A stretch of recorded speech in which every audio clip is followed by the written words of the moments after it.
श्री देवी शारदा, श्री देव गणेश, प्रभु श्री रामचंद्र, भगवान श्री गोपाल कृष्ण, श्री महारुद्र हनुमान, महर्षि श्री वेदव्यास, श्रीमद आद्य शंकराचार्य, सद्गुरु श्री ब्रह्मचैतन्य महाराज या सर्वांच्या प्रेरणेनं आणि तुम्हा सर्व मंडळींच्या आशीर्वादानं बरेच दिवसांच्या खंडांनंतर एक तर आपण पुन्हा भेटतोय आणि मुख्य म्हणजे समुपदेशन गीतेतून हा विषय तर आपण 2.5 महिन्यानंतर बघतोय। पण त्यापूर्वी म्हणूनच आपण गीतेचे जे महात्म्याचे श्लोक मंगलाचरण म्हणून ते म्हणूया। अर्धा चरण मी सांगतो, माझ्या नंतर म्हणायचं। वसुदेव सुतं देवं कौसचाणूरमर्दनं देवकी परमानन्दं कृष्णं वन्दे जगद्गुरुं, कृष्णं वन्दे जगद्गुरुं। गीताशास्त्रमिदं पुण्यं यः पठेत् प्रयतः पुमान्, विष्णो पदमवाप्नोति भयशोकादिवर्जितः। गीता सुगीता कर्तव्या किमन्यै शास्त्रविस्तरैः, या स्वयं पद्मनाभस्य मुखपद्मात् विनिसृता। सर्वोपनिषदो गावो दोग्धा गोपालनन्दनः, पार्थो वत्सः सुधीर्भोक्ता दुग्धं गीतामृतं महत्। मूकं करोति वाचालं पंगुं लंघयते गिरिं, यत्कृपात्तमहं वन्दे परमानन्दमाधवम्। नमोऽस्तु ते व्यास विशालबुद्धे, फुल्लारविन्दायतपत्रनेत्र, येन त्वया भारततैलपूर्णः प्रज्वालितो ज्ञानमयः प्रदीपः। चार कृष्ण एकत्र आले आणि गीता तयार झाली, जी आपल्या हातात किंवा आपल्या समोर सध्या आहे।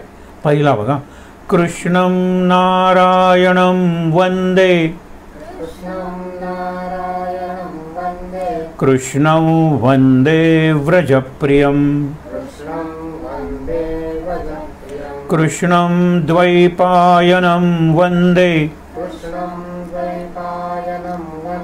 कृष्णं वंदे पृथासुतं। पहिला कृष्ण म्हणजे वैकुंठातला नारायण, भगवान वाच। ही जी कृष्णाची अवस्था आहे ना, हा पहिला कृष्ण आहे। विष्णूचा पूर्ण अवतार कृष्ण। दुसरा, कृष्णं वंदे व्रजप्रियम, व्रज म्हणजे गोकुळ, गोकुळातल्या गोपींना वगैरे आवडणारा, गोपाळांना आवडणारा, वृंदावनातला रासक्रीडा वगैरे करणारा तो कृष्ण, हा दुसरा। कृष्णम द्वैपायनम वंदे, द्वीप हे ज्यांचं घर होतं, द्वीपावरच जे वाढले ते व्यास, तेही कृष्णच होते। वर्णानी कृष्ण होते म्हणून त्यांना कृष्ण द्वैपायन म्हणायचे, पण वृत्तीनं ते कृष्ण होते ना, कृष्णाशी एवढे एकरूप झालेले होते की कृष्णाने बोललेले शब्द ह्यांनी जे लिहिले, शब्दांकित केले, त्याचा मुद्रा पडली कृष्णाच्याच, भगवान उवाचचित एवढा त्यांचा अधिकार होता. आणि नंतर सखा, मित्र, सवंगडी, अर्जुन हाही चौथा कृष्णच होता. आपण बघितलं होतं की झोपल्यानंतर त्याच्या केसातून कृष्ण कृष्ण आवाज यायचा आणि तो कृष्णाच्या शिवाय अवाक्षरी बोलत नव्हता.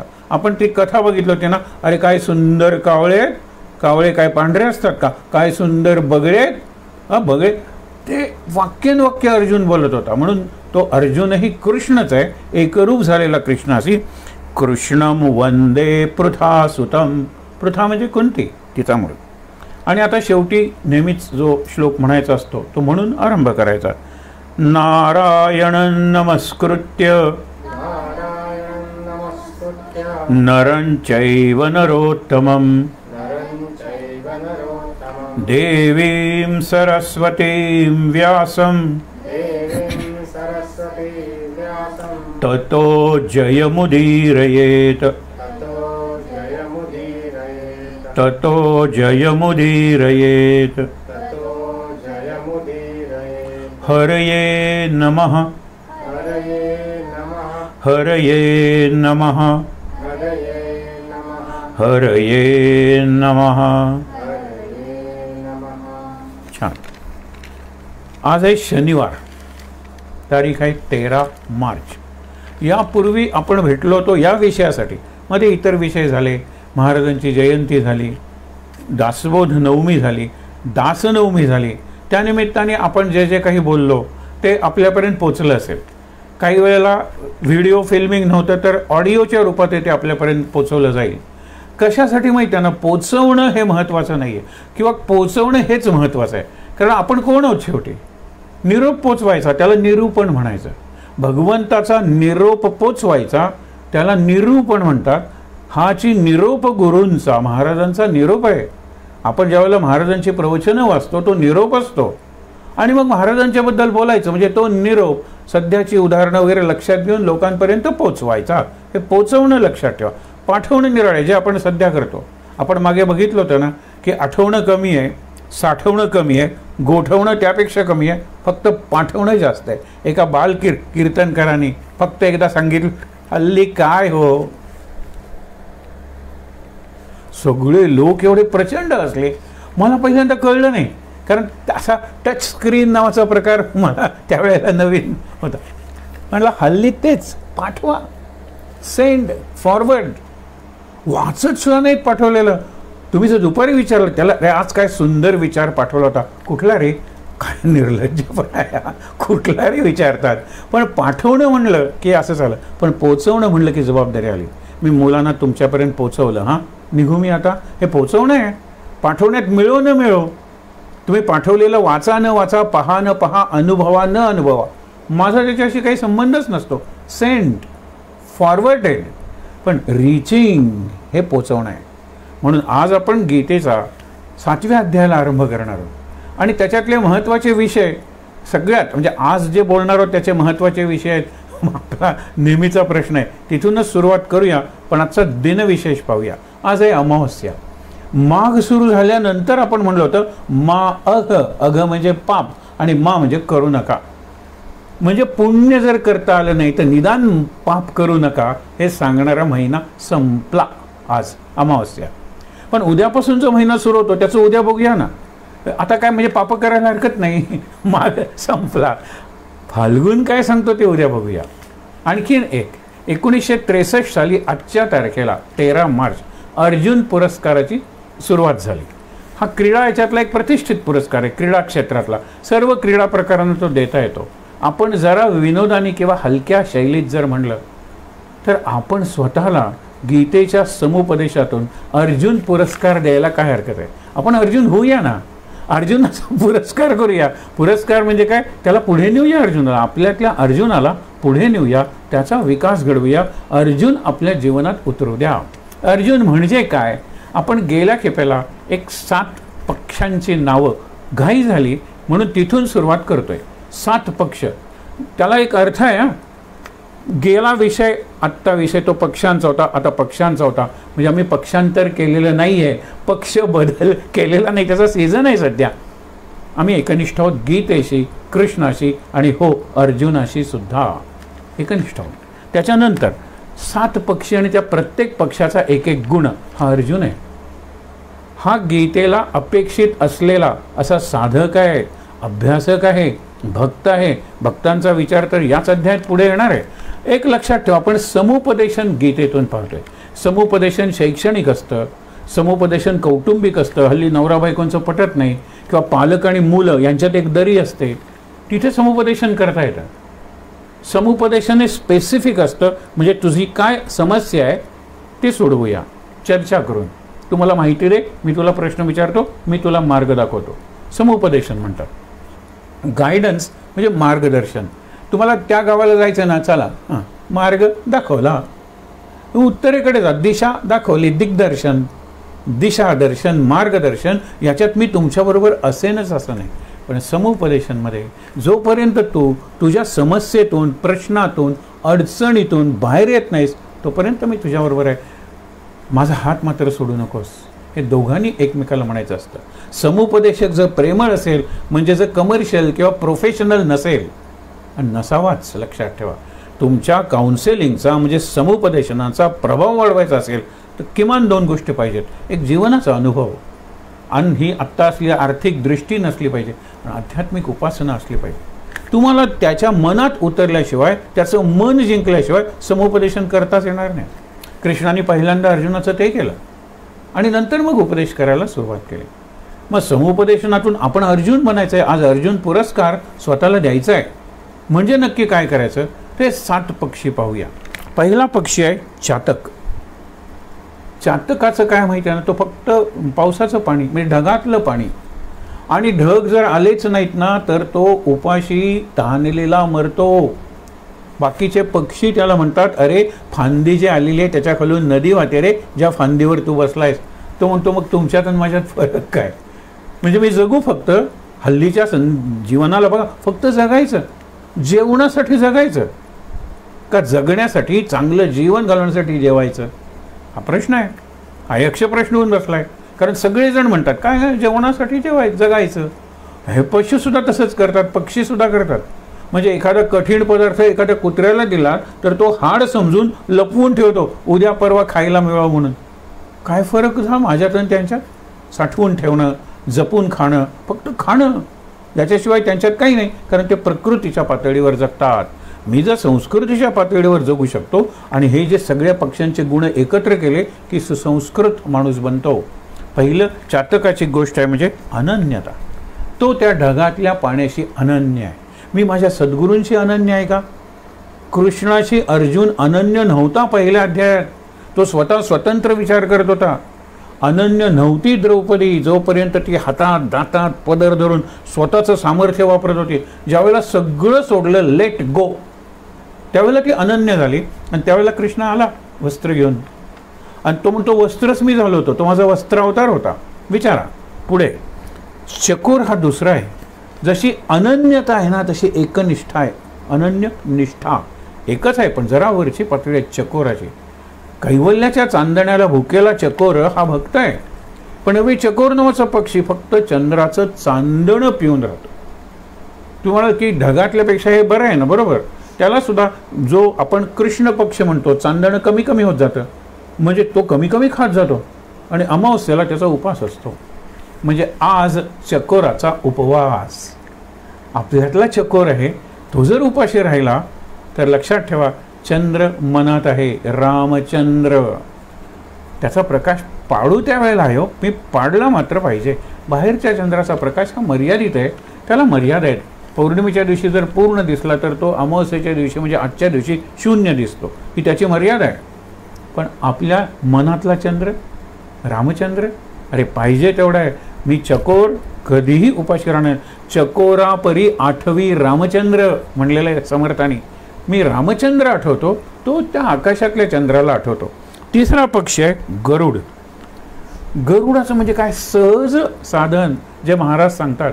गरुड उडायला लागला ना की त्याच्या पंख्यातून ओम नमो भगवते वासुदेवाय, तो आला की लोक म्हणतात अरे गरुडाला.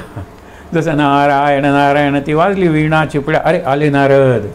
म्हणजे म्हणतात ना गंध वार्ता, तशी ही ध्वनी वार्ता आहे. म्हणजे साऊंड आधी पोचतो आणि ती व्यक्ती नंतर येतो. असा गरुड आहे. गरुडाला उड्डाणाचा ध्यास आहे, लक्षात ठेवा. उड्डाणाचा ध्यास प्रत्येकाच्यात आहे. मला रियाजाचा ध्यास आहे, मला रियाजाचं व्यसन आहे, मला वाचन हे ॲडिक्शन झालेलं आहे, मी राहू शकत नाही त्याशिवाय. ह्याला ध्यास म्हणतात. म्हणून गरुड हा पक्ष्यांचा राजा बनला. समोरासमोर जर फाईट करायची झाली तर गिधाड जे जवळजवळ त्याच्याच जातीचं आहे त्याला धरेल की. तो राजा आहे कारण तो इतक्या उंच उडतो, नाही पोचू शकत. त्याला उड्डाणाचा ध्यास आहे, आपली उंची वाढवण्याचा त्याला ध्यास आहे. आपण ॲटिट्यूड म्हणतो. What about altitude? अल्टिट्यूड म्हणजे उंची, ती वाढवली पाहिजे ना स्वतःची. पुढे बघा, त्याच्यानंतर हौस म्हणजे नीर क्षीर विवेक. विवेक करायला शिकलं पाहिजे. काय नीर आहे म्हणजे पाणी, आणि काय क्षीर आहे म्हणजे दूध. तो दुधात पाणी मिसळलं तर दूध घेतो आणि पाणी मागे ठेवतो, ही विवेकदृष्टी आहे. आणि ती आपल्याला आत्म अनात्म म्हणजे जे टिकणार आहे आणि न टिकणार आहे. न टिकणार आहे ते पाणी आहे, त्याग करा. आणि जे टिकणार आहे दूध आहे, स्वीकार करा. हा हौस आहे. मग टिकणारं काय? बाहेरून जे दिसतं ना ते टिकणारं नाहीच आहे. आपण बघितलं, यत दृष्टम तत् नष्टम.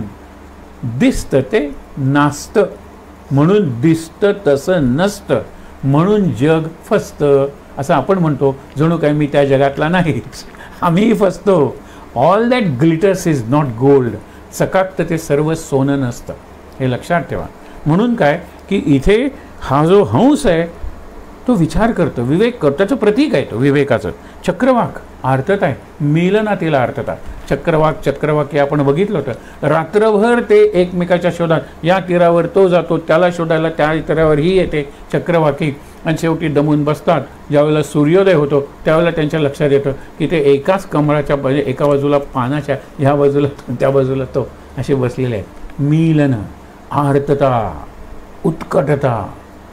मिळाल्याशिवाय मी थांबणार नाही, तोपर्यंत मी वणवण फिरत राहीन, तुझा शोध घेईन याच जन्मात आणि तुझा बोध मिळवेन आत्ताच. हे लक्षात ठेवा. त्याच्यानंतर फिनिक्स नावाचा एक पक्षी आहे, परदेशी आहे तो, ग्रीक मायथॉलॉजीमधला. त्याला ज्या वेळेला कळतं की आपला अंत जवळ आलेला आहे, आपण आता म्हातारे झालेलो आहोत, आपलं काय झालेलं आहे, आता आपली इंद्रिय गात्र म्हणतात ती थकायला लागलेली आहे, तो आतून अग्नी निर्माण करून स्वतःला जाळून घेतो आणि त्या राखीतून नवीन तरुण आपला फिनिक्स तयार होतो. लक्षात घ्या.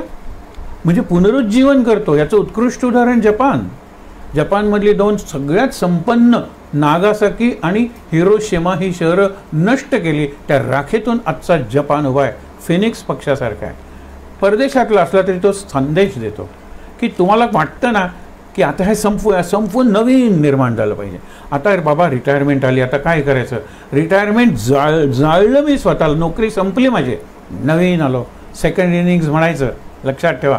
म्हणजे आता अथश्री झाली नवीन आयुष्याची, उत्तरार्धाची. इतिश्री नाही झाली, इतिश्री नोकरीची झालेली आहे आणि ती होणारच होती कॅलेंडरप्रमाणे. अथश्री शेवटच्या क्षणापर्यंत माझ्या जीवनात अथश्री असू शकते. अथ आणि इति, हे लक्षात घ्या. आणि शेवटचा होमा पक्षी, जो नित्यसिद्ध, नित्यशुद्ध, नित्यमुक्त त्याचं प्रतीक आहे. तो मुक्तच असतो, तो नित्यसिद्ध. ते म्हणायचे हा होमा पक्षी आहे नरेंद्र. विवेकानंद, तो संसार करायला जन्मलाच नाही. अरे तो तुम्हाला दिसतो, शरीर आहे त्याचं जमिनीवर टेकलेलं, त्याचं मन बुद्धी चित्त आत्मा वरच आहे. होमा पक्षी आपण बघितले की इतक्या उंचीवरती होमा पक्षी आणि पक्षिणी उडत असतात. तिथे त्यांचा संयोग होतो. पक्षिणी अंड घालते, घरटं कुठे हो, ते पडत राहतं आणि पडण्याच्या उष्णतेने ते फ्रिक्शन, घर्षण म्हणतो, त्यातून पिल्लू बाहेर येतं, तेही पडत राहतं. कारण त्याला पंख कुठे आहेत, काळाच्या ओघात त्याला पंख येतात आणि त्याला पृथ्वी दिसते आणि पृथ्वीला स्पर्श करण्यापूर्वी ती इतकी उंच भरारी मारतं. आपले आई वडील ज्या उंचीवर उडत असतात तिथे उडतं. आई वडील म्हणजे परमेश्वर, पिता परमेश्वर, माता परमेश्वर, मातृशक्ती. आपण हे शब्द ऐकलेले आहेत. कल्पना करा, होमा पक्षी अलिप्त, निर्लिप्त, त्याला प्रपंचाचा लेपच बसणार नाही. पृथ्वीचं म्हणजे मटेरियल्स, मॅटर, त्याला आकर्षणच नाही आहे. हे पक्षी 7 आहेत. पहिला चातक, चकोर, गरुड, हंस, चक्रवाक, फिनिक्स आणि होमा. आता होमा आधी घालून फिनिक्स जरा दुसऱ्या संस्कृतीतला आहे, नंतर इथे संस्कृतीचा प्रश्नच नाही, प्रतीक आहे. हे सांकेतिक पक्षी म्हणजे कन्व्हेन्शनल बर्ड्स और आपण ज्याला म्हणतो सिम्बॉलिक, प्रतिकात्मक. पण मी आठवत असेल नीट तर मारुती चितमपल्ली नावाचे एक पक्षी तज्ज्ञ होऊन गेले अलीकडच्या काळात. त्यांना साहित्य संमेलनाचं अध्यक्षपद गेलं होतं. त्याच्या भाषणात ते म्हणाले हे जे चातक चकोर वगैरे आहेत खूप पूर्वी असे पक्षी होऊन गेलेले असतील जे आता निर्वंश झालेले आहेत. आणि यातला होमा पक्षी आहे ना, जे चरित्र आहे रामकृष्णांचं, विवेकानंदांचं, त्याच्यात खाली फुटनोटमध्ये सांगितलेलं आहे बाली, जावा वगैरे याच्यात अगदी 17व्या-18व्या शतकापर्यंत होमा या जातीचा प्रिगेट नावाचा पक्षी अस्तित्वात होता. आपल्याला त्या अस्तित्वाबद्दल नाही, हे गुण आहेत आणि हे गुण एकत्र केले की अर्जुन बनतो, गीतेचा अभ्यासक किंवा साधक बनतो. आता आपण आज बघणार आहोत ते 3 महत्त्वाचे विषय बघा. पहिला विषय म्हणजे आम्हाला लोक विचारतात सर प्रवचनाला 100 लोक असतील तर किती जणांवर प्रभाव पडतो त्याचा. म्हणलं महाराजांनी एक उदाहरण दिलेलं आहे. एका वेड्याच्या इस्पितळाला भेट द्यायला एक मंत्री गेला आणि आपण शहाणे आहोत हे दाखवण्यासाठी त्यांनी सहज प्रश्न विचारला की किती वेडे आहेत तुमच्या इस्पितळात. ते म्हणाले 99. म्हणजे आणखीन एक जर त्याच्यात मिळवला तर एक शहाणा तयार होईल का. डॉक्टर शहाणा होता. तो म्हणतो कुठे झाला. म्हणजे काय, तुम्ही वेड्यासारखा प्रश्न नाही का विचारतात. हे 99 वेड्यात तुम्ही एक मिळवलात, कुठे शहाणा निर्माण झाला नाही. पण म्हणून सांगितलंय काय की तुम्ही प्रवचन करता कशाला. एक उत्तर मागे सहज जाता जाता म्हणलं होतं, आज लक्षात ठेवा. हा प्रश्न अनेक जण विचारतात. मग ह्या कशाला कष्ट करायचे एवढे. पूर्वी प्रवास तरी करावा लागायचा, आता घरातल्या घरात आहे, काही कष्ट नाही. स्वांतच सुखाय. फक्त समोर तो कॅमेरा असतो, तो मोबाईलचा, बाकीचं सगळं इतर लोक बघून घेतात. मला काय करायचं, आतल्या खोलीतून या खोलीत यायचं. पण तरीसुद्धा प्रभाव किती जणांवर पडतो. म्हटलं प्रभाव प्रभाव प्रभाव इतक्यांदा तू शब्द वापरलास. सहज विचारतो बायकोचं नाव प्रभा आहे का रे. सर अरे कसं ओळखलं. गंमत, यातला विनोद सोडा. प्रभाव प्रभाव प्रभाव म्हणलं 100रातल्या एकावर पडत असेल. मनातल्या मनात म्हटलं आणि तो तू नक्की नाहीस. कारण चिंता तुला प्रभावाची पडलेली आहे. माझं प्रवचन म्हणजे काय ते तुला सांगतो. मी नदीच्या काठावर बसलेलं आहे. मुलं खेळत आहेत, काही मुलं पोहत आहेत. अशातला एक मुलगा खरंच बुडायला लागला, नदीच्या प्रवाहात जायला लागला. मला पोहता येत नाही आहे म्हणून मी काय केलं, जोरात बोंब मारली. अरे बुडाला बुडाला, वाचवा वाचवा. तिथे ज्यांना पोहता येतो ह्या 2-3 उड्या मारल्या आणि त्या मुलाला वाचवलं. बोंब जी मारली ना त्याला मी प्रवचन म्हणतो. हे लक्षात ठेवा. कारण कोणीतरी यावं तुमच्याकडे किंवा तुम्ही कुणाकडे तरी जावं जे मुक्त आहे, जे सद्गुरू आहे, त्यांचा सत्संग मिळावा, त्याच्यासाठी ही मारलेली बोंब आहे. त्याच्यानंतर तो गप्प बसला, कारण याच्यापेक्षा आणि तीव्र त्याला स्पष्टीकरण नको होतं. पण किती जणांवर फरक पडतो असं नाही आहे. एक प्रसंग सांगतो तुम्हाला. एक लाट आली आणि त्या लाटेबरोबर अक्षरशः हजारो मासे समुद्रावर आले आणि ते तडफडायला लागले. एक साधू बघत होता, तो ध्यानाला बसला होता. त्यांनी हे बघितलं, उठला आणि एका मासाला घेतोय टाकतोय, दुसऱ्याला घेतोय पाण्यात टाकतोय, तिसऱ्याला घेतोय टाकतोय पाण्यात. एक समोरून एक शहाणा माणूस येत होता. तो म्हणतो हजारो लाखो मासे आलेले आहेत, असे 1-2 मासे वाचवून तुम्ही काय मिळणार आहे. What difference will it make. त्याने हातात फिश घेतला. Ask this fish what difference will it make आणि पाण्यात टाकलं. अरे जन्ममृत्यूचा प्रश्न होता, तो इकडे मेला असता. या माशाला विचार काय फरक आहे ते. अरे मेला असता, त्याला संजीवनी मिळाली, पुरेसं आहे. हजारातले किती वाचवले, पर्सेंटेज हे काय जीवन आहे का सांगा बरं. पर्सेंटेज म्हणजे जीवन आहे का, नाही आहे. म्हणून हा पहिला प्रश्न आहे. महाराज म्हणायचे, आम्हाला विचारला जातो. महाराजांचं एक उत्तर होतं की मी दुकान उघडलेलं आहे, हिंग जिऱ्याचेच गिऱ्हाईक जास्त. त्याला आपण आणखीन 2 जोड्या जोडायच्या असतील तर हिंग जिरे, तेल तूप, मीठ आणि पीठ आणि कांदे आणि लसूण याचीच गिऱ्हाईक जास्त. केशर, कस्तुरी आणि वेलची नाहीच. पण एखाद्याने जर वरती ठेवलेल्या बरण्या विचारल्या, अरे तुझी दृष्टी तिथे गेली काय, मी तुला देतो, हां पैसे देऊ नकोस, घेऊन जा. राम नाम घेऊन जा, रामाची भक्ती घेऊन जा, सत्संग घेऊन जा, फुकट आहे. कोणी येत नाही म्हणाले. कारण सगळ्यांची दृष्टी एकतर भूचरी किंवा चाचरी. भूचरी म्हणजे जमिनीकडे असलेली. आता ही यादी नेली, पैशात पुरणार आहे की नाही तो खाली बघतच निघालेला आहे. आणि चाचरी म्हणजे काय, प्रदक्षिणा घालताना पुलंचं एक वाक्य आहे, नाव मधु लिखितिका का दुसरं नाव असेल, प्रदक्षिणा घालताना कुठेही साडी सळसळली की त्याची मधूची नजर तिकडे गेलीच. मारुतीला प्रदक्षिणा घालतोय, प्रदक्षिणा घालताना दक्षिण हाताला दैवत आहे त्याला प्रदक्षिणा म्हणतात, त्या दैवताकडे लक्षच नाही, इकडून साडी आहे, इकडून रंग आहे, हे डिझाईन चांगलं आहे, हे तिकडेच लक्ष. ही चाचरी दृष्टी आहे. थोडं हे थोडं ते थोडं ते, हे शिकतोय ते शिकतोय ते शिकतोय, कशातच त्याला प्रावीण्य मिळालेलं नाही आहे. म्हणून हा जो भाग आहे, महाराज म्हणतात वरची जरा दृष्टी करा ना, आणि मग तुम्हाला विशालतेचं दर्शन होईल, आकाशाचं दर्शन होईल, त्या वाहणाऱ्या वाऱ्याचा तुम्हाला स्पर्श होईल, ते ढग तरंग आहेत त्यातलं सौंदर्य तुम्हाला दिसेल, सकाळचे रंग आणि संध्याकाळची गंधर्वनगर, ते ढगांचे आकार, अरे काय सांगू तुम्हाला. खाली काय, तोच तो रस्ता, तीच ती धूळ आणि तेच ते प्रदूषण, खाली काय दिसणार आहे तुम्हाला, हे लक्षात ठेवा. श्लोक फार सुंदर आहे, गीतेतला सोपा आहे. मनुष्याणाम सहस्रेषु, सांगतोय कोण, कृष्ण. कुणाला, अर्जुनाला. म्हणजे 5000 वर्षापूर्वी तेव्हाही हीच परिस्थिती होती. आता तर काय, सहस्र म्हणजे हजार नाहीत, सहस्र म्हणजे असंख्य, लाखो म्हणा, कोटी म्हणा. आता काय त्यावेळेचे हजार असतील तर आता कोटी झालेच की. मनुष्याणाम सहस्रेषु कश्चित यतती सिद्धये, सिद्धी मिळवण्यासाठी, मुक्त होण्यासाठी, यतती म्हणजे यत्न, क्वचितच एखादा करतो, लाखो असंख्य माणसातला एखादा प्रयत्न करतो. आणि अशा लाख धरले किंवा सहस्र, एखाद्यातले एखादाच या मार्गावर येतो, मार्गावर टिकतो, आणि त्यातला एखादा माझ्यापर्यंत पोचतो. काय प्रपोर्शन आहे सांगा बरं. तरीही आम्ही यदा यदा ही धर्मस्य संभवामी युगे युगे उपदेश करतच राहतो, हे लक्षात घ्या. आणि म्हणून सांगितले मनुष्याणाम सहस्रेषु कश्चित यतती सिद्धये यततामपि सिद्धानाम कश्चिन माम वेत्ती तत्वता. म्हणजे सिद्ध तुम्हाला व्हायचं आहे तर फक्त माझ्या तत्वाचा विचार करा ना. करत नाहीत लोक विचार, म्हणजे माझं स्वरूप त्यांना कळत नाही. जे येतात त्यांना एखादा असतो की ज्याला माझं स्वरूप कळतं आणि तो मीच होऊन जातो. त्याला कळतं की माझं स्वरूप आणि ह्या कृष्णाचं स्वरूप निराळं नाही आहे, तो माझ्याकडे येतो आणि माझ्यातच जातो. हे लक्षात ठेवा. एकरूप होतो माझ्याशी, तल्लीन होतो, तसा मत लीन होतो माझ्यात, तो विरून जातो. हा एक भाग लक्षात ठेवा. आणि म्हणून काय, दुसरा जो भाग आहे तो दुसरा भाग आहे की त्याच्यात त्यांनी सांगितलेलं आहे की सूत्रे मणिगणा इव. गीतेतली जर काही सूत्र काढली ना, ते फार, सूत्र म्हणजे सूत, आणि मी आत्ता तुम्हाला गीतेतली सूत्र म्हणलं ती म्हणजे प्रिन्सिपल्स, फॉर्म्युले. गीतेत काय सांगितलं आहे तर इथे सूत्रे म्हणजे सूत्रात, मणिगणा म्हणजे अनेक मणी, इव म्हणजे सारखे.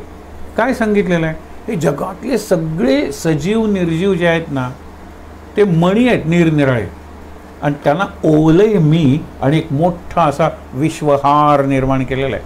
आपल्याला चपलाहार माहीत असतं, आपल्याला निरनिराळे हार माहीत असतात, हा विश्वहार आहे. आणि विश्वहार मला घालता येत नाही आहे रे, कारण तू वाढतोयस सतत, माझ्या कल्पनेत सुद्धा तू वाढतोयस. मोगरा फुलला म्हणतात ना, आणि वेली कुठे गेली, गगना वेरू गेला आपण म्हणतो ना, आणि फुलं वेचली पुन्हा बहर येतोय. तुला मी करू कसा हार, मला तुला हार घालायचं रे हे विश्वनाथा, हे विश्वात्मक देवा.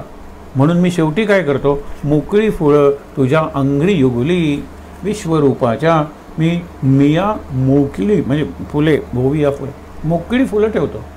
एवढ्या ओव्या रचल्या म्हणजे ओवली ना, शब्दांची फुलं ओवली ना, पण ज्यावेळेला विश्वाचा आणि विश्वनाथाचा प्रश्न येतो तेव्हा ते अनंत आहे. अनंताला तुम्ही कसा हार घालणार. म्हणून त्यांनी सांगितलं इथे काय प्रश्न आहे की सगळं जे आहे ना सोपं आहे बघा. मत्त परतरन नान्यत, माझ्याशिवाय काहीच नाही या जगात. म्हणजे तुम्ही अणू घेतला म्हणजे अगदी तुम्हाला सांगतो की करोना जरी तुम्ही घेतलात तरी त्यात विष्णू आहे, विषाणूत विष्णू आहे. तुम्ही म्हणाल मग त्याचा उपयोग काय, ते फार निराळा विषय आहे, खूप चिंतन तुम्ही आपण केलं तर आपल्यालाच उत्तर मिळेल. मत्त परतरन नान्य किंचिदस्ति धनंजय. किंचित म्हणजे एक कण सुद्धा माझ्याशिवाय नाही. म्हणजे असा एकही कण नाही आहे की ज्याच्यात मी नाही आहे, असा एकही क्षण नाही आहे ज्याच्यात मी नाही आहे, अशी एकही स्थल जागा नाही आहे ज्याच्यात मी नाही आहे, आणि तुमचा असा कोणताही श्वास नाही आहे ज्याच्यात मी नाही आहे. पण तुमच्या लक्षातच येत नाही ना की माझ्या श्वासात परमेश्वर आहे म्हणून. मग मी काय करू, म्हणून तुमच्या श्वासाची बासरी बनत नाही. जर मला कळलं माझ्या श्वासातच कृष्ण आहे, तर माझ्या श्वासातून बासरीचं संगीत निर्माण होईल. जे गोपींसाठी मी वाजवतो बासरी, रुक्मिणीला सांगितलं नाही मला वाजवता येत. गोपी वाजवतो त्या माझ्या बासरी. म्हणजे काय, अरे त्यांची माझ्यावरची जी भक्ती होती, जे प्रेम होतं ना, ते प्रेम श्वासाच्या रूपात त्या बासरीतून वाहिल्यानंतर संगीत निर्माण होत होतं. ते प्रेम आहे, तुमचं प्रेम माझ्यावर, माझं तुमच्यावर. गोपी त्या गोपीच, हे लक्षात ठेवा. आणि म्हणून त्यांनी काय सांगितलं, माळ जी गुंफलेली आहे सगळ्यांची. आता माळेत मणी करायचे असतील तर एक मोठा एक लहान, अगदी म्हशीच्या गळ्यात सुद्धा जे माळ घालतात त्याच्यात 3-4 रंग असतात. काळा असतो, पांढरा असतो, निळा असतो. जरा व्हरायटी ना. फुलांचा हार केलात तरी सुद्धा एकसारखी फुलं एकाच रंगाची बोरिंग आपण म्हणतो ना, तो एक मोनोटोनस हार होईल. पण मोठ्या निरनिराळ्या आकारांची, निरनिराळ्या रंगांची, निरनिराळ्या गंधांची, निरनिराळ्या प्रकारची अशी फुलं, त्याची माळ सुंदर दिसते, त्याचा हार सुंदर दिसतो. पण एक लक्षात ठेवा, फूल किती लहान मोठं असलं, त्याला चांगला वाईट वास असला किंवा वास नसला तरी आज सूत्र तेच असतं की नाही. सूत आपण म्हणतो, जो दोरा असतो तो दोरा त्या सगळ्या फुलातून गेलेला असतो, म्हणून ती माळ होते. ही सगळी पृथ्वी, हे सगळं विश्व धरलं गेलंय, धारण गेलेलं आहे. मी काय फक्त तुम्हाला गोवर्धन गिरी धारी वाटतो? अरे विश्वधारी आहे मी, विश्वधर आहे हा सांगतो. हे तुम्ही मान्य करा ना. इथून पुढचा विषय निघतो तो अप्रतिम आहे. तो आता हा आधी विषय बघूया, सूत्रे मणिगणा इव. आता ज्ञानेश्वरांनी जरा बारकावा दाखवलेला आहे.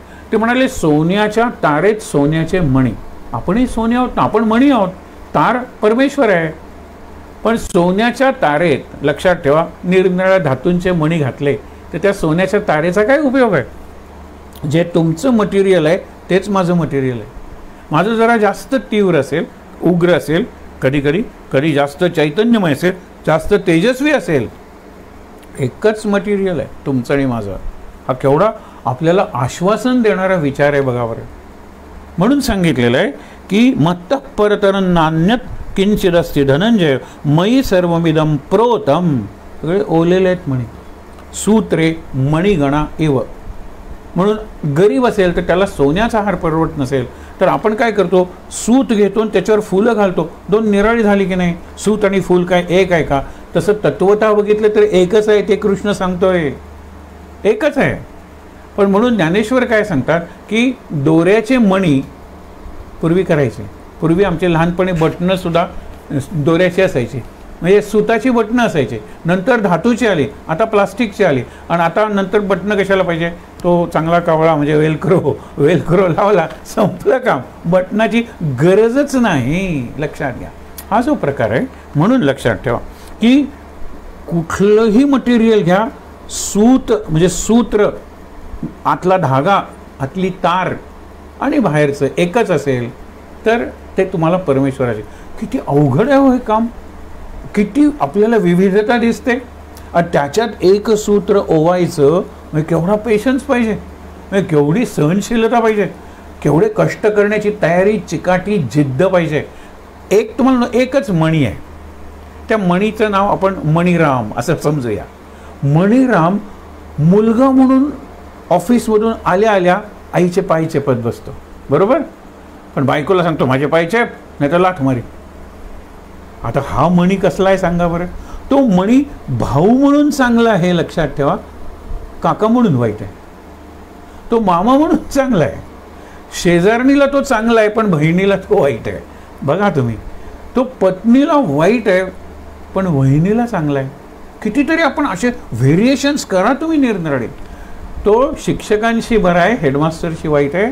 तो आपल्या वरच्याशी म्हणजे बॉसशी लाचार आहे पण आपल्या खालच्यांचा बॉस आहे. कसला मणी आहे हा.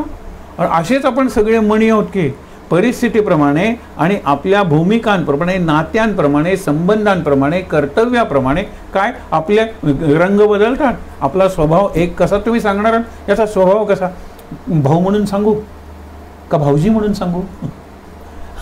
भाऊजी म्हणून काय हो, भाऊ म्हणून चांगले, भावासाठी जीव देतील, भाऊजी म्हणून जीव घेतील. आता ह्याचं काय स्वभाव सांगणार तुम्ही? स्वभाव मामा म्हणून सांगणार का काका म्हणून सांगणार? स्वभाव मुलगा म्हणून सांगणार का पती म्हणून सांगणार? बघा, विचार करा तुम्ही.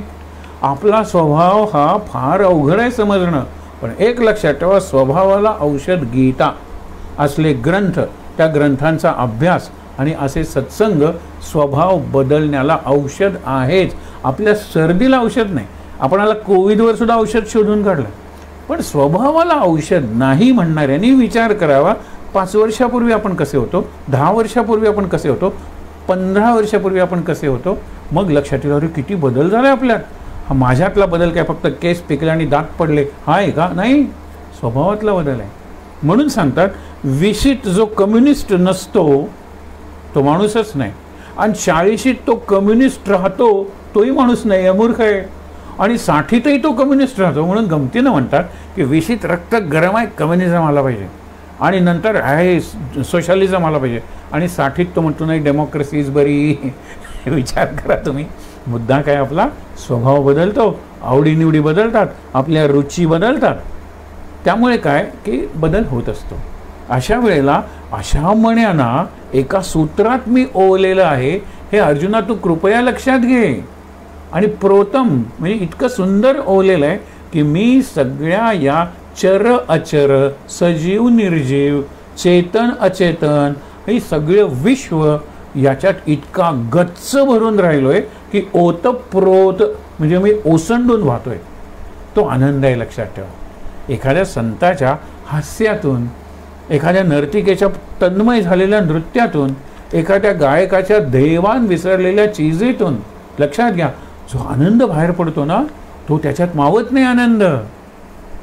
माय heart leaps up whenever I see the rainbow in the sky, तो कवी म्हणतो. लहानपणी मी चकाट्या पिठात उड्या मारतो, ए रेनबो रेनबो, पण अजून सुद्धा मला उड्या मारता येत नाहीत कारण मी मोठा झालेलो आहे. पण माय हार्ट लीप्स अप, माझं हृदय उसळतं, माझं हृदय उड्या मारतं ज्या ज्या वेळेला मी इंद्रधनुष्य बघतो त्यावेळेला. लक्षात घ्या तुम्ही की ज्या वेळेला आपण आपल्या स्वभावाचा विचार करतो, आवडीनिवडींचा विचार करतो, त्यावेळेला खूप विचार करावा लागतो. पण सगळ्यांच्यात एक समान सूत्र, समान धागा काय असेल तर परमेश्वर, परमात्मा, परब्रह्म किंवा ते चैतन्य, ती शक्ती, हे लक्षात ठेवायचं. आणि हे तुझ्या लक्षात घ्यायचं असेल अर्जुना, तर तू एक लक्षात घेतलं पाहिजे की प्रत्येक गोष्ट आहे ना, ती गोष्ट ज्याच्यावर आधारित आहे तो मी आहे. आणि अशा 14 उदाहरणं त्यांनी दिलेली आहेत, ती आपण वाचून थांबणार आहोत. पण पुढे हा विषय चालू राहणार आहे. आणि 10वा अध्याय तर नावच आहे त्याचं विभूती योग. आता तो आपल्या विभूती सांगायला सुरुवात केली आहे.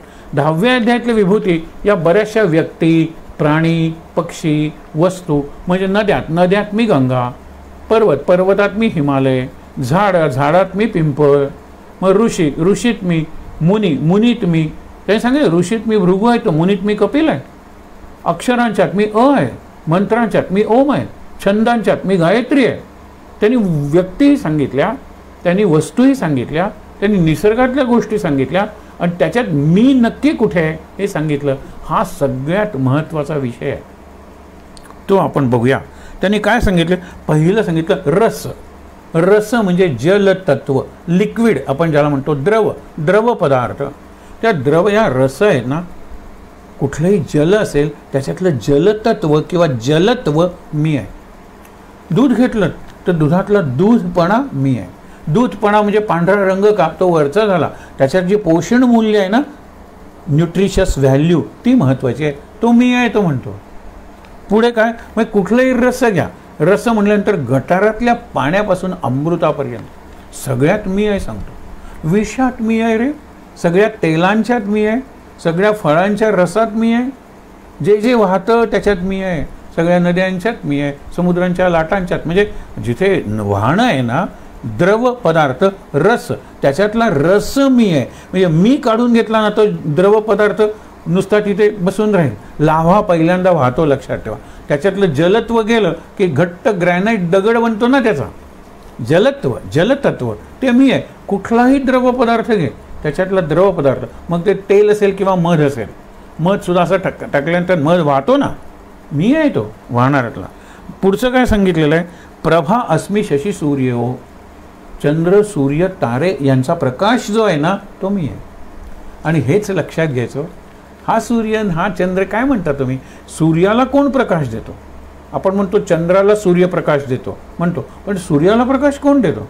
सूर्याला प्रकाशवतो कोण? नाही नाही, काही नाही. आपण म्हणतो त्याच्यात हेलियम आहे, त्याच्यात हायड्रोजन असेल, त्याच्यात ऑक्सिजन असेल, एक जळायला मदत करतो, एक जळतो वगैरे. अरे पण त्या ऑक्सिजनमध्ये जळायला मदत करणं, हायड्रोजनमध्ये जळणं, ह्या प्रॉपर्टीज म्हणजे गुणधर्म कोणी निर्माण केले? त्या शक्तीबद्दल आम्ही बोलतोय. म्हणून ते म्हणतात सूर्य हा मरतोय, थंड होतोय, एक दिवस नष्ट होणार आहे. आत्ता आपण बोलतोय ना, विश्वात काही कितीतरी सूर्य नष्ट होत असतील, थंड होत असतील, बर्स्ट होत असतील, काही घडत असेल. आणि लक्षात ठेवा की एखादा तारा बर्स्ट झाला की स्टार डस्ट आपण ज्याला म्हणतो, आणि ती डस्ट धूळ एकत्र येऊन नवीन तारा निर्माण होतो. हे चालूच आहे की हो? चालूच आहे. पण हे सगळं चालवणारा कोण आहे? हे सगळं धारण करणारा कोण आहे? तो मी आहे. ते म्हणतात ही माझी विभूती आहे. भूत म्हणजे निर्माण झालेला, पण त्याला निर्माण केलं कसं? निर्माण झाल्यानंतर तो अस्तित्वात आहे कसा? तो मी आहे. हे लक्षात घ्या. म्हणून सांगितले प्रभास्मी, शशी सूर्य योग. फार मजेदार विषय, सुंदर विषय. नंतर प्रणव सर्व वेदेषु, सर्व वेदांच्यातला प्रणव म्हणजे ओम. ओम ध्वनी, ओम नाद, ज्याला आपण 3 शब्द वापरतो, आदिनाद, अंतर्नाद आणि अनाहत नाद. फार सुरेख शब्द आहेत, लक्षात.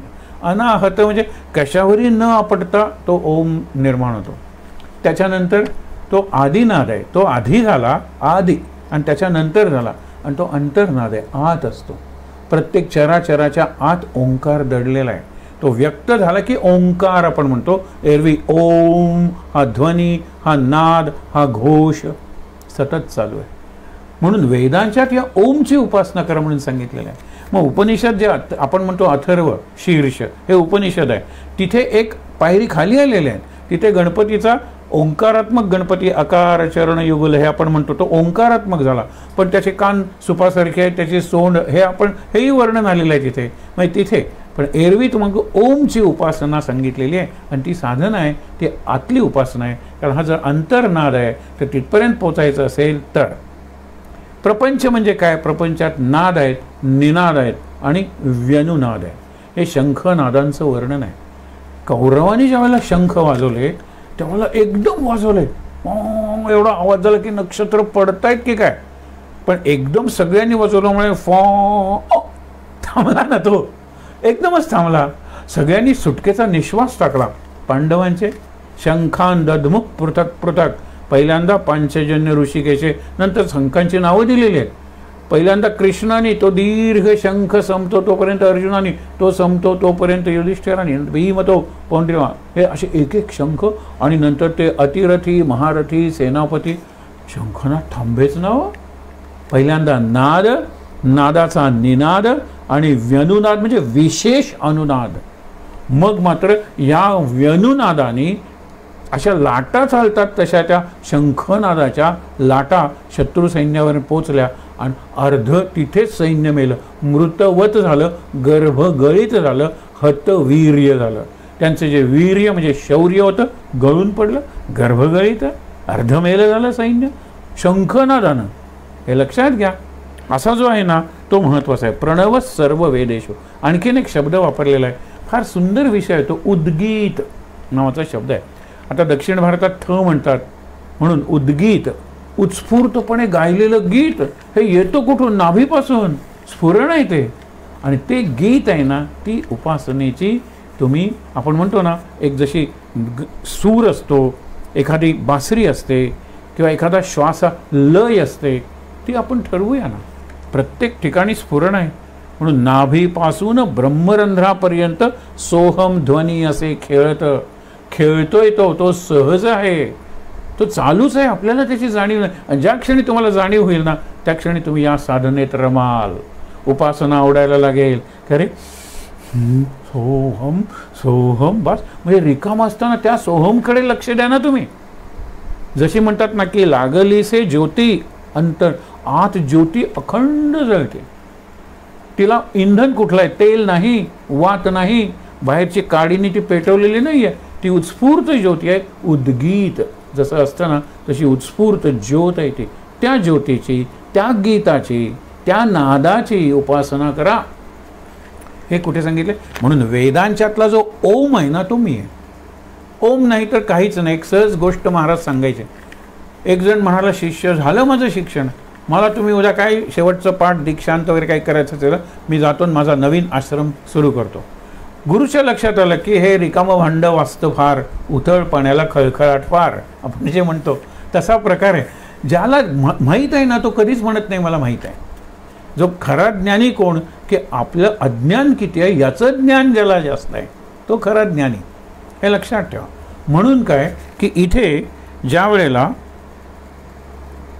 शब्द येतो त्यावेळेला दुसऱ्या दिवशी गुरु म्हणतात पहाटे की अरे तू आज मी परीक्षा घेणार होतो रे आणि तुला निरोप देणार होतो, दीक्षांत समावर्तन असा उपदेश तुला करून तुझं शिक्षण, पण मला आत्ताच निरोप आला की मला एका आश्रमात जायला पाहिजे, मला परत यायला संध्याकाळ होईल, पण वेळ कशाला घालूया रे. हे समोरचं झाड आहे ना, त्याने ऐकलेत ना आपले वेद, झाडाच्याच खाली शिक्षण असायचं. परवा तुम्हाला सांगतो, एक साधी व्यक्ती एका खोलीत सतत तबल्याचा रियाज चालू असतो आणि त्या दिवशी ती व्यक्ती नसते, तर तो विचारतो साधी आज भिंतीतून तबला कसा वाजत नाहीये. बघा हे वाक्य फार महत्त्वाचं आहे. आज भिंतीतून तबला कसा वाजत नाहीये. भिंतीत एवढे तबल्याचे ताल वगैरे एवढे शोषले गेलेले आहेत. ऐक म्हणलं येतोय, आपल्याला ऐकू येत नाही कारण आपले कान दगड आहेत. जो खरा तबला नावाज असेल तो तिथे तबला कोण वाजवतोय, त्याला येणार तो ऐकू, कारण त्याची तयारीच तशी आहे, पण त्याचं ते वाक्य आहे. तर तसा हा प्रकार असतो की त्यांनी ज्या वेळेला सांगितलं आंघोळ कर, झाडाखाली बस, या झाड सांगेल एक तुझ्याकडून चूक झाली की एक पान गळून पडेल झाडाचं, तर ट्री विल बी द जज. मी येताना पानं मोजेन आणि मग ठरवेन तुला निरोप द्यायचा का अजून काही दिवस राहिला पाहिजे. पानं मोजेन, तू म्हणतो एकही पान पडणार नाही.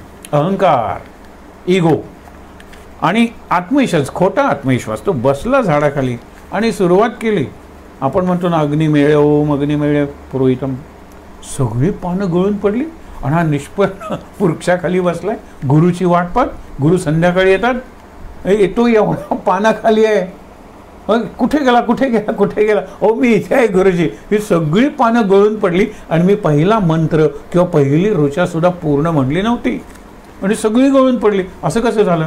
ते म्हणाले तुम्हाला म्हणून दाखव. ओम अग्नी वेळे, म्हणजे इथेच चूक झाली ना. हरी ही ओम असं म्हणायला पाहिजे होतं. हरी म्हणजे नाम, हरी म्हणजे त्या परमेश्वराचं नाम न घेता नुसतं पाठांतर म्हणल्यानंतर त्या झाडाला सुद्धा कळलं की हे काही बरोबर नाही आहे प्रकरण, नुसतं तेवढ्यापुरतं म्हणताय. गजानन महाराजांनी त्या तेलंगी ब्राह्मणांना सांगितलं होतं ना, दोन चुका करताय तुम्ही. एक तर तुम्ही म्हणताय त्या म्हणण्यात चूक आहे आणि दुसरं म्हणजे वेदांना तुम्ही भिक्षेचं माध्यम बनवलं.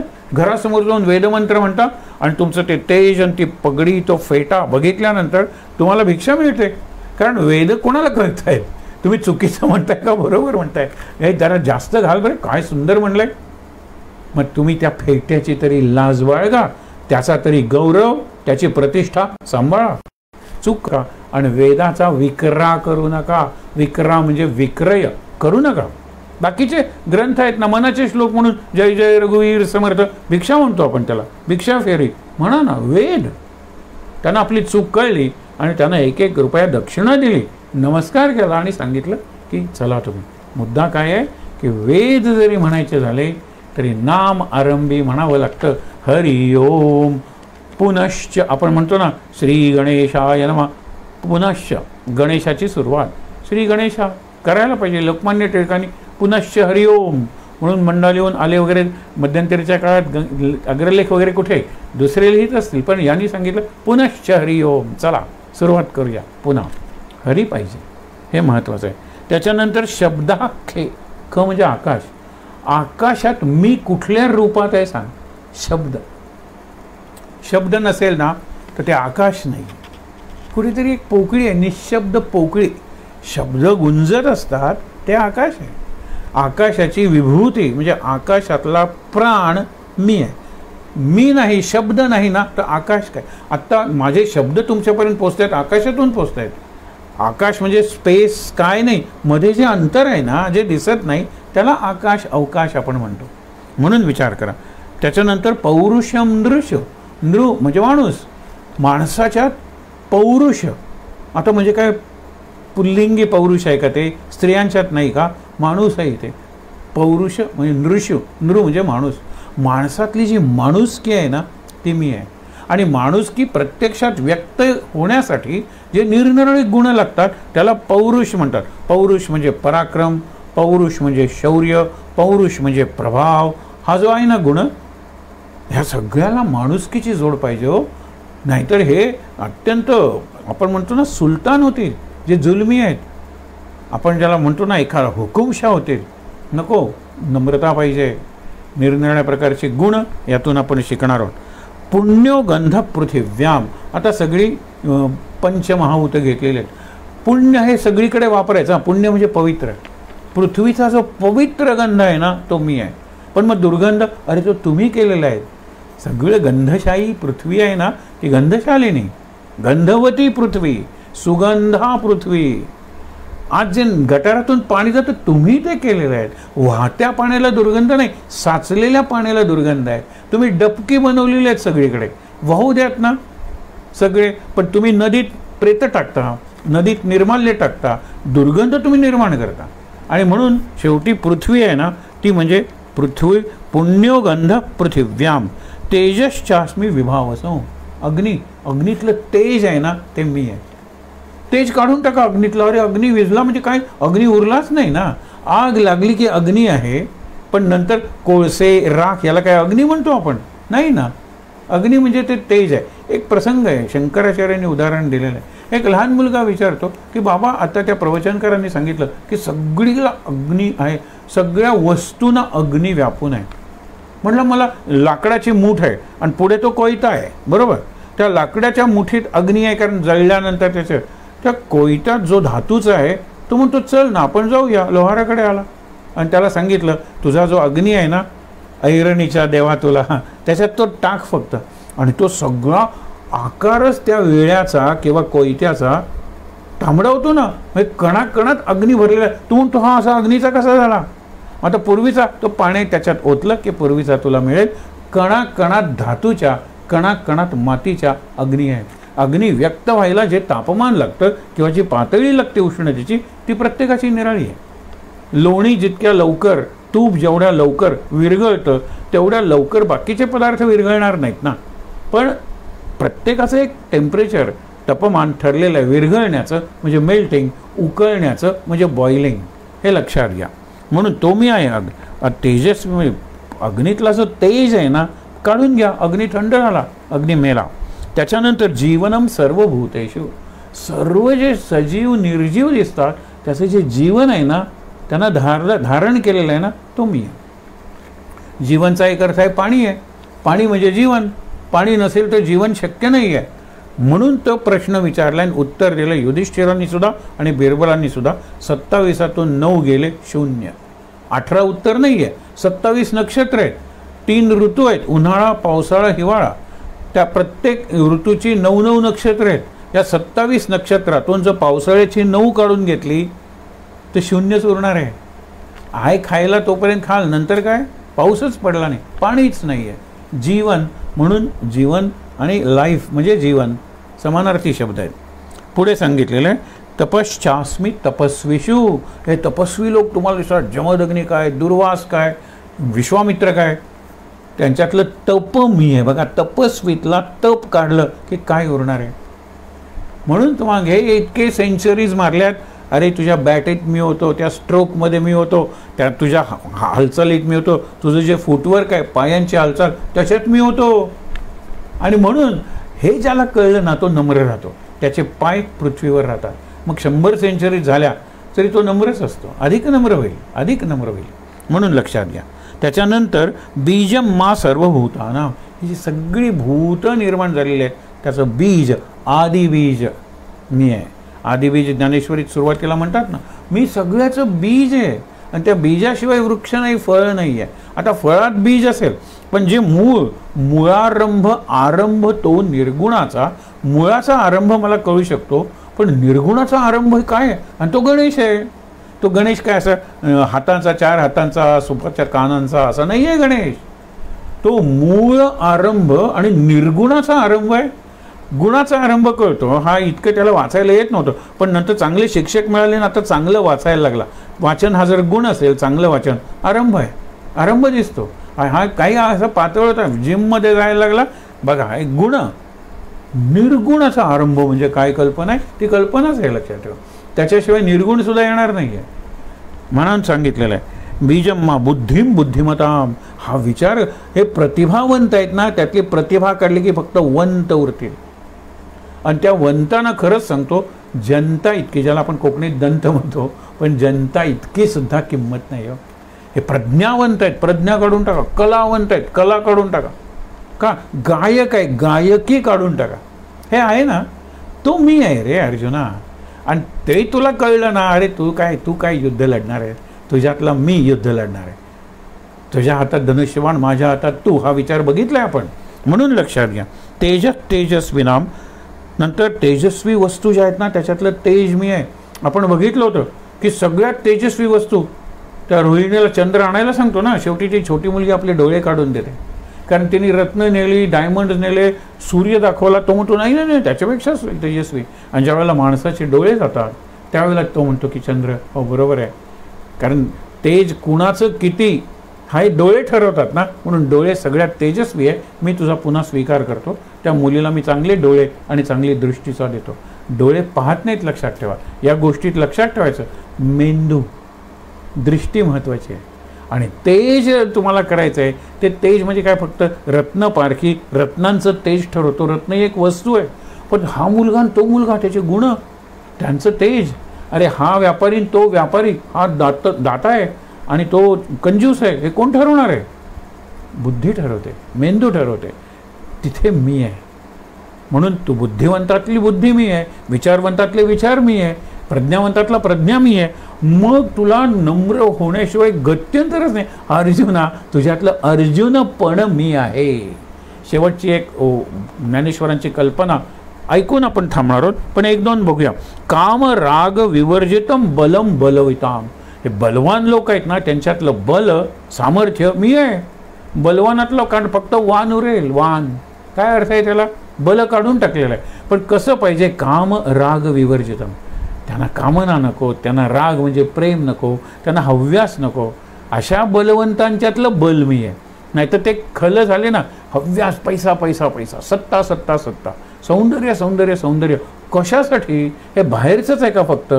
आतलं आहे तर तो मी आहे, बाहेरचं आहे तर त्या निरनिराळ्या वस्तू आहेत. माया बाजार, आपण म्हणतो सगळं चक्रव्यूह, याच्यात भूलभुलैया, यात तू अडकलेला आहेस. कारण तू बाहेरून, आता मॉलमध्ये जो माल आहे, त्या मालातलं जे मालपण आहे ना, मालवण म्हणत नाही, मालपण, तो परमेश्वर आहे. आणि शेवटचा म्हणतात भूतेषु सर्वांच्यातला धर्म अविरुद्ध कामा. हा कुत्रा कुत्री, त्यांच्यात काही असं सहजीवन नाही आहे काही. एक कुत्रा अनेक कुत्रे, किंवा एक कुत्री अनेक कुत्रे, संबंध येतो त्यांचा. आपल्यात तसं नाही आहे ना, विवाह आहे. आणि मग धर्म अविरुद्ध काम मी आहे. काम वासना सुद्धा मी आहे, पण ती धर्माला धरून असली पाहिजे. कारण धर्म हाच एक असा घटक आहे की जो माणसाला सर्व प्राण्यांपासून, आपण नेहमीच म्हणतो काम, निद्रा, भय हे कॉमन आहेत सगळ्यांना, पण निराळं काय माणसाच्या? धर्म निराळा आहे. तो धर्म मी आहे. आणि धर्माच्या विरुद्ध असेल तर त्याच्यात मी नाही म्हणून समज. हे झाल्यानंतर आपल्याला लक्षात येईल की किती निरनिराळे गुण, पक्षातले जे गुण आहेत ना, ते गुण, आर्तता चकोराची असेल, अनन्यता चातकाची असेल, तीच परमेश्वर आहे. मग नुसता चातक पक्षी काय? तो पक्ष भुसा घालून भरलेले पक्षी, जनावर बघतो ना आपण म्युझियममध्ये, तसा तो होईल. अनन्यता आहे म्हणून चातक आहेत. अनन्यतेला चातक पक्षाचा आकार आला की तो चातक बनतो. अनन्यता काढून घेतली की चातक असून नसल्यासारखा होतो. फक्त पेपर, कागदावरचं सैन्य असतं ना, तसं तो असतो. कागदावर, प्रत्यक्षात नाही, 3 डायमेन्शनल नाही.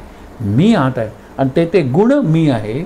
अर्जुना, हे गुण ज्यांच्यात आहेत ते गुणवान, बुद्धिवान, प्रतिभावान, शक्तिवान, धनवान, हे जर लक्षात आलं, त्यांच्यातलं मी जर काढून घेतला, सगळे खोखले आहेत, सांगाडे आहेत, सापडे आहेत. एकच ज्ञानेश्वरांची कल्पना बघूया. ज्यावेळेला आता मी लढायला तयार आहे रे म्हणून अर्जुन तयार होतो, त्यावेळेला कृष्ण आलिंगन देतो. हे गीतेत नाही आहे. आलिंगन दिल्यानंतर ये हृदयीचे ते हृदयी घातले. आपल्या हृदयातलं जे होतं ना, ते अर्जुनाच्या हृदयात घातलं. उभया त्या दोघांना कळलंही नाही की कसं इकडचं तिकडे गेलं. पण आपणासारखे केले, अर्जुनाला केलं, अर्जुनाचं अर्जुनपण न मोडिता. कारण अर्जुन पण मोडलं असतं, त्याला कृष्ण पण दिलं असतं, त्या रथात 2 कृष्ण झाले असते ना सारथी. चल आपण शिफ्टनी सारथ्य करूया, लढणारा रथी कोण आहे म्हणून अर्जुनाला अर्जुनच ठेवलं. पण आपलं सगळं दिलं, आपलं हृदय दिलं, पण अर्जुनाची स्वतःची बुद्धी आहे ना ती स्वतंत्र राखली. बुद्धी म्हणजे ती व्यक्ती आहे, एवढंच लक्षात घेऊया. आज एवढंच पुरे. उद्या हा विषय पुढे चालू राहणार आहे. साधकांचे, भक्तांचे प्रकार हा उद्याचा महत्त्वाचा विषय राहील. आहे त्या ठिकाणी ताठ बसूया, शांत. मंत्र म्हणूया, कृष्णाचाच आहे म्हणून भगवंताचा. ओम नमो भगवते वासुदेवाय. ओम नमो भगवते वासुदेवाय. ओम नमो भगवते वासुदेवाय. ओम नमो भगवते वासुदेवाय. ओम नमो भगवते वासुदेवाय. ओम नमो भगवते वासुदेवाय. ओम नमो भगवते वासुदेवाय. ओम नमो भगवते वासुदेवाय. शांत. शक्तिमंत्र. सर्वमंगलमांगल्ये शिवे सर्वार्थसाधिके शरण्ये त्र्यंबके गौरी नारायणी नमोस्तुते. जय नारायणी नमोस्तुते. शांतिपाठ. ओम सहनाववतु सहनौ भुनक्तु सह वीर्यं करवावहै तेजस्विनावधीतमस्तु मा विद्विषावहै. ओम शांति शांति शांति. 3दा दीर्घ श्वासोच्छ्वास.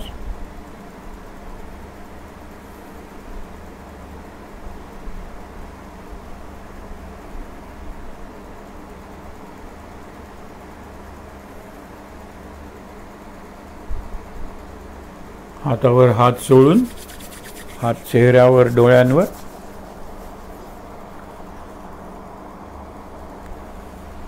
अगदी सावकाश डोळे उघडून समोर कृष्णार्जुन रथात बसलेले आहेत. कृष्ण गीता सांगतोय, रथ चालवतोय. तो दृश्य आणि आपले सद्गुरुनाथ, मूर्तीतला कृष्ण, आणि सगळ्यात महत्त्वाचा म्हणजे आपली ज्याला मूर्ती म्हणतो, वाङ्मयी अक्षरमूर्ती, तो गीतेचा ग्रंथ. सगळ्यांचं दर्शन घेऊया. शांत, आनंद. महाराज महाराज महाराज.